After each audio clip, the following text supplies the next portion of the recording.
بسم الله الرحمن الرحيم.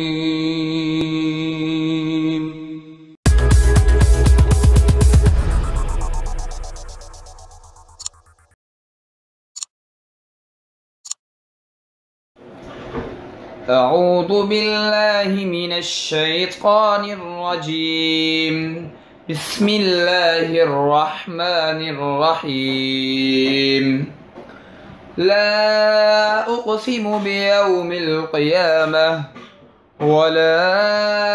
أقسم بالنفس اللوامة. أيحسب الإنسان أن لن نجمع عظامه بلى قادرين على أن نسوي بنانه بل يريد الإنسان ليفجر أمامه يسأل أيان يوم القيامة فإذا برق البصر وخسف القمر وجمع الشمس والقمر يقول الإنسان يومئذ أين المفر كلا لا وزر إلى ربك يومئذ المستقر ينبأ الإنسان يومئذ بما قدم وأخر بل الإنسان على نفسه بصيرة ولو ألقى معاذيره لا تحرك به لسانك لتعجل به إن علينا جمعه وقرآنه فإذا قرأناه فاتبع قرآنه ثم إن علينا بيانه كلا بل تحبون العاجلة وتذرون الآخرة وجوه يومئذ ناظرة إلى ربها ناظرة ووجوه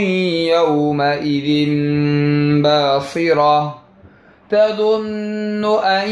يفعل بها فاقرة كلا إذا بلغت التراقي وقيل من راق وظن أنه الفراق والتفت الساق بالساق إلى ربك يومئذ المساق فلا صدق ولا صلى ولكن كذب وتولى ثم ذهب إلى أهله يتمطى أولى لك فأولى ثم أولى لك فأولى أيحسب الإنسان أن يترك سدى ألم يك نطفة من مني يمنى ثم كان علقة فخلق فسوى فجعل منه الزوجين الذكر والأنثى أليس ذلك بقادر على أن يحيي الموتى صدق الله العظيم.